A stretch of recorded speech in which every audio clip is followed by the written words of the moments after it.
The young and the restless spoilers. Nikki Newman's birthday party promised to be the social event of the season, an elegant soiree at the Newman Ranch, with sparkling lights draped among the ancient oaks, a live jazz quartet in the corner, and crystal champagne flutes catching every flicker of the chandeliers. Nikki herself, radiant in a midnight blue silk gown, was determined that this night would be memorable, for all the right reasons. But beneath her warm smile lay a secret longing. She wanted Jack Abbott to be there. Jack Abbott. The man who, despite his fraught history with Victor Newman, had once been Nikki's truest friend, and, at times, something more. Inviting him to her birthday was a bold move. It would be the ultimate olive branch, or the spark that set off a powder keg. Nikki weighed her options, then picked up her phone and dialed Jack's number, her heart pounding. Would he come? And if he did, what would Victor do?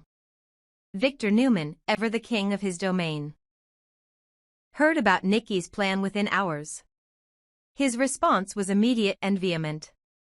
"She'll not sully my celebration with that Abbott," he growled to Michael Baldwin, pacing in his private study.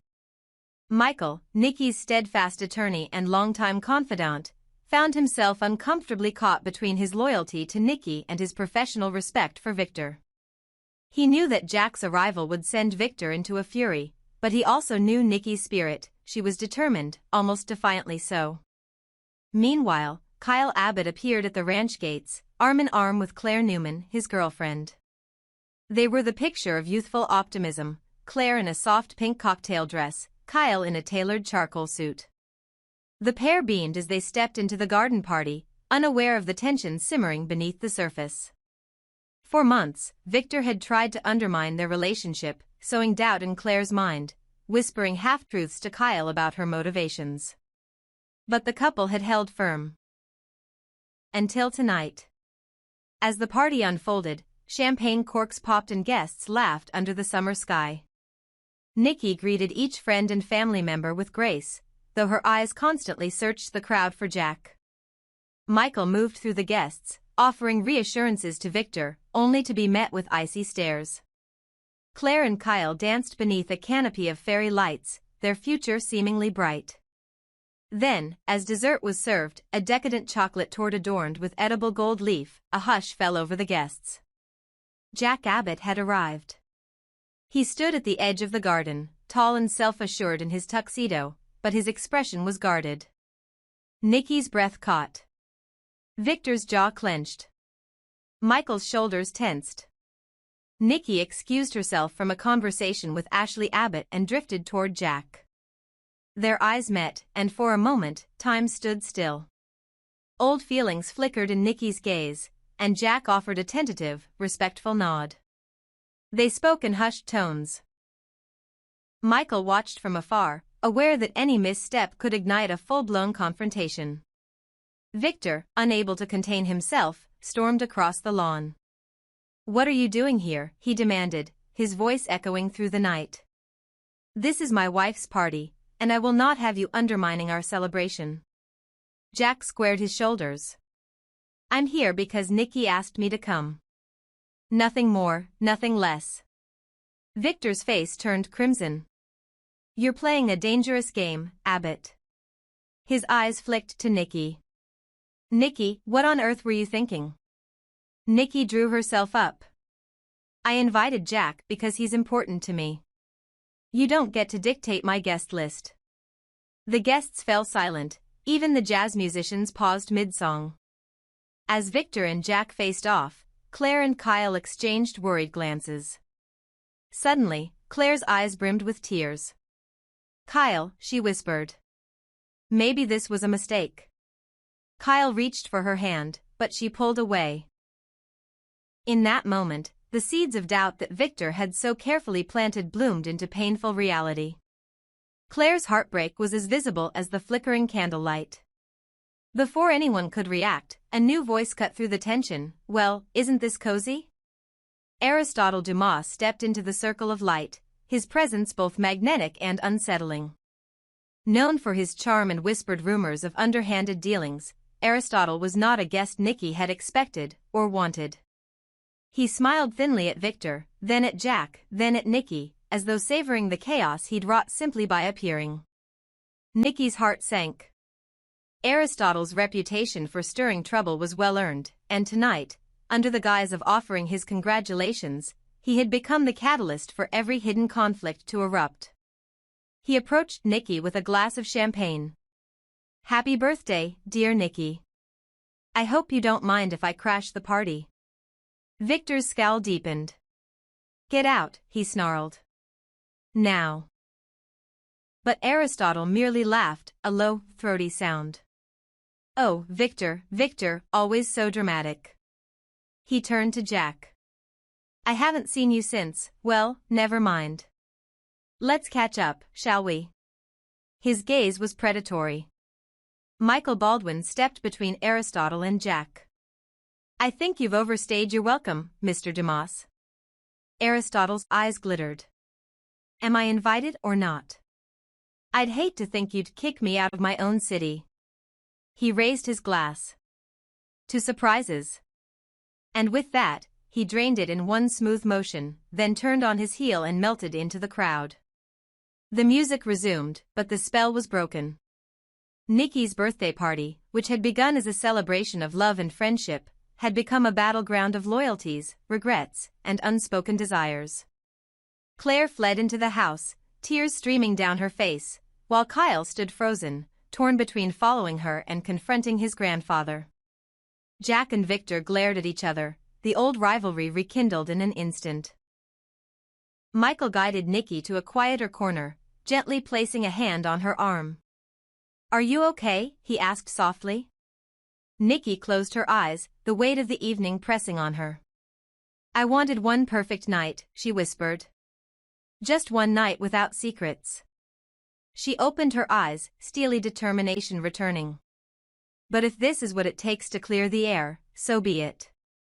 In the distance, the jazz quartet struck up a melancholic tune. The guests, unsettled, drifted into hushed conversations. Outside, the moon shone down on the Newman Ranch, witness to the night when alliances shifted, hearts broke, and every guest discovered that even the most beautiful celebrations can unravel in an instant. And for Nikki Newman, this birthday would indeed be unforgettable, etched into Genoa City lore as the night she dared to invite Jack Abbott, faced off with Victor, and found that sometimes, chaos is the only path to truth. Nikki Newman's birthday was fast approaching, and the air at the Newman Ranch was thick with both anticipation and trepidation. Known throughout Genoa City for her sophisticated gatherings and impeccable taste, Nikki was determined that this celebration would be one for the ages. Yet even as preparations began, a quiet unease settled over her, a premonition that nothing, however meticulously planned, could fully shield her from the chaos that inevitably accompanied any high-profile event in the world of the young and the restless. After all, devoted fans of Y&R knew that whenever an extravagant party was on the horizon, disaster was never far behind. Memories of past soap opera spectacles, like the notorious wedding cake melee between Jill Abbott and Catherine Chancellor, served as a constant reminder that even the most lavish affairs had the potential to spiral into unpredictable mayhem. And this year, all signs pointed to Nikki's celebration following that very same tumultuous pattern. Enter Pietro, the event planner entrusted with the monumental task of ensuring that every detail of Nikki's party was perfect. Played by the charismatic Jai Rodriguez, Pietro had earned a reputation for being the best in the business, a man whose commitment to his craft was as legendary as his ability to stay calm under pressure.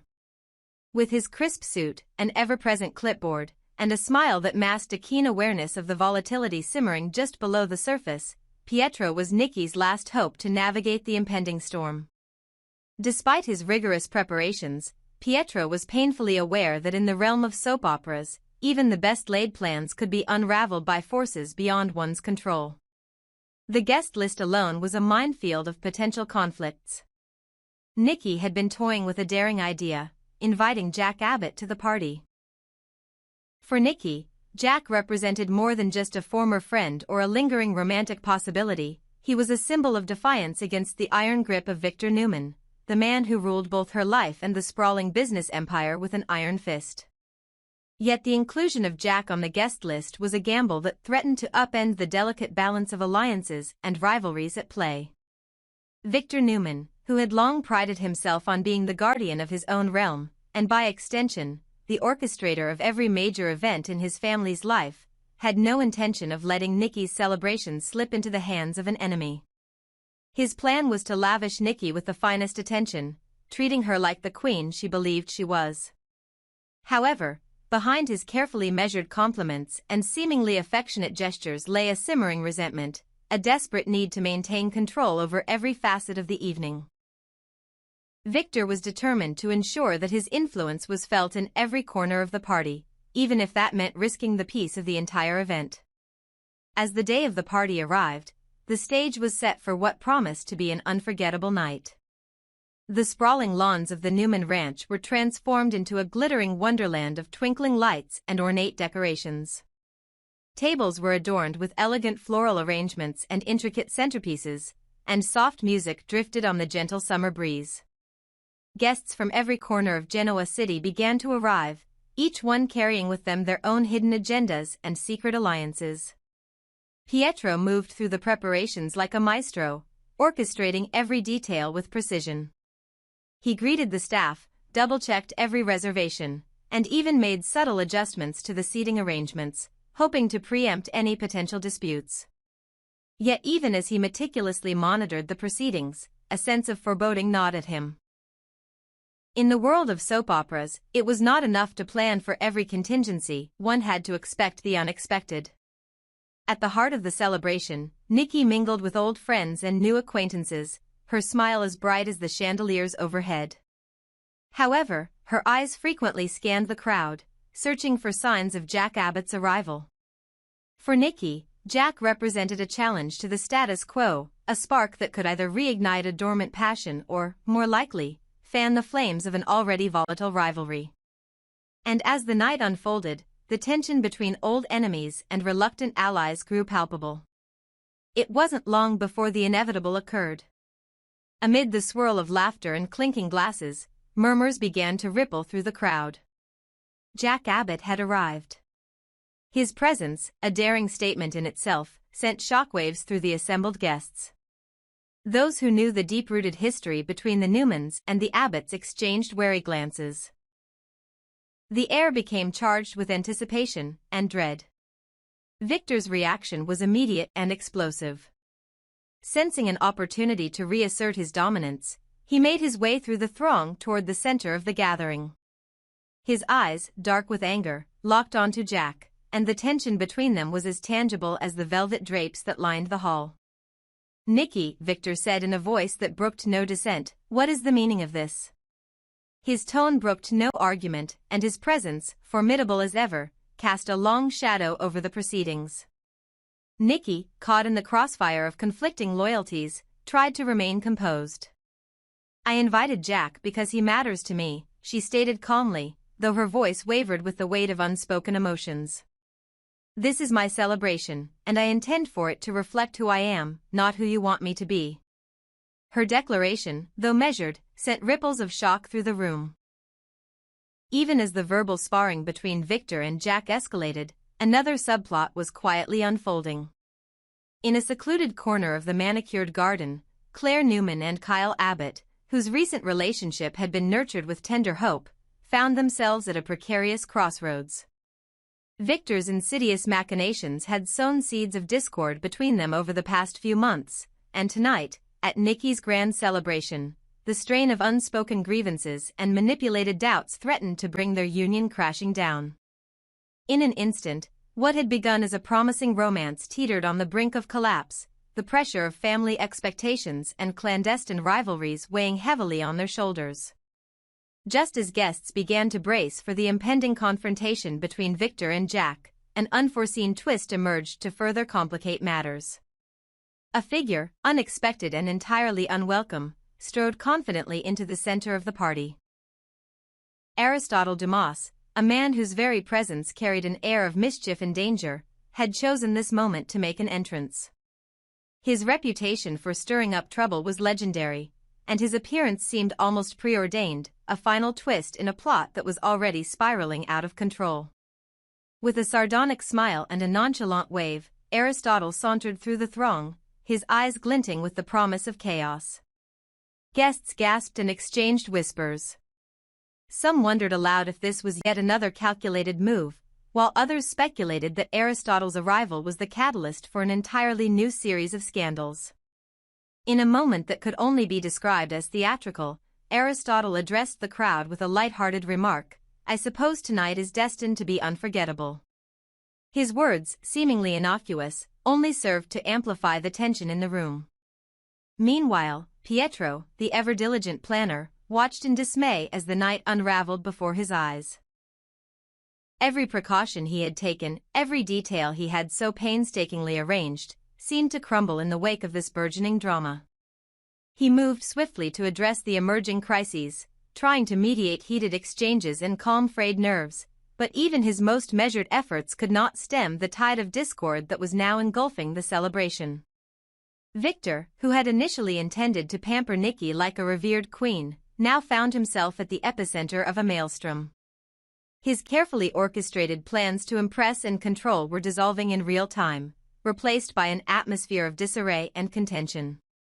The glimmering lights and elegant decor, meant to evoke an air of timeless sophistication, now seemed like silent witnesses to the chaos that threatened to overshadow the entire evening. Amid the escalating drama, the guests could not help but be reminded of the classic soap opera trope, the lavish party destined for disaster. With every whispered rumor, every side glance, and every escalating conflict, the stage was set for a night that would be etched into Genoa City's history as one of the most unpredictable and explosive events ever witnessed at the Newman Ranch.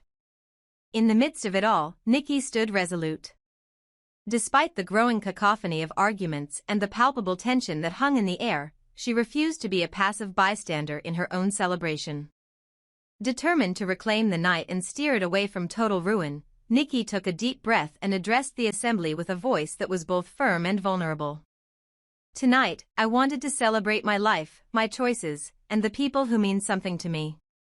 I know that sometimes things don't go as planned, but we have the power to shape our own destinies, even in the face of chaos." Her words, earnest and impassioned, resonated with many in attendance. Some guests softened their stances, while others, caught off guard by her vulnerability, began to reassess their own allegiances. Even Pietro paused, his gaze meeting Nikki's with a mixture of admiration and regret, admiration for her strength, and regret that even the best-laid plans could not prevent the unpredictable nature of life. As the night wore on, the party teetered on the edge of both collapse and transformation. Victor's attempts to dominate the conversation met with defiant resistance from Jack, while the fragile bond between Claire and Kyle hung in the balance, threatened by both external manipulation and internal insecurities. And in the midst of the unfolding drama, Aristotle Dumas continued to weave his own subversive narrative, his every word and gesture hinting at further surprises yet to come. By the time the clock neared midnight, it was evident that Nikki Newman's birthday celebration had evolved into a microcosm of the very essence of the young and the restless, a swirling maelstrom of passion, betrayal, unexpected twists, and the unyielding desire for control. The grandeur of the event had given way to raw emotion and unpredictable conflict, leaving everyone present with the unmistakable knowledge that in the world of soap operas, even the most well-intentioned celebration could become a stage for dramatic upheaval. In the end, Nikki's party was a testament to the delicate balance between order and chaos. It underscored the reality that no matter how hard one tries to impose control, the human heart is inherently unpredictable, and sometimes, that unpredictability is what makes life worth celebrating. For Nikki Newman, the night was not just a birthday celebration, but a dramatic turning point that would leave an indelible mark on the fabric of Genoa City's storied history. As the final strains of the melancholic jazz tune echoed into the night, guests began to disperse, each carrying with them the memories of a celebration that defied expectation. Some left with hope rekindled, others with wounds that needed time to heal, and still others with the bitter taste of betrayal. Yet one thing was certain, Nikki Newman's birthday would be remembered as a night when the carefully constructed veneer of perfection gave way to the raw, unfiltered truth of human emotion, and that sometimes, The most dramatic disasters could pave the way for a new beginning. And so, beneath the soft glow of the remaining fairy lights and the fading laughter of a once promising celebration, the seeds of change were sown. In a world where alliances were fragile and every guest carried a story of their own, Nikki's party was a microcosm of life itself, a reminder that even amidst the inevitable chaos, hope, resilience, and the possibility of redemption could still be found. This narrative, rich in drama and layered with intricate relationships, captures the essence of a classic Y&R spectacle, a lavish event where every guest plays a role, and no one is immune to the delightful unpredictability of a celebration destined to become legendary. 2 of 2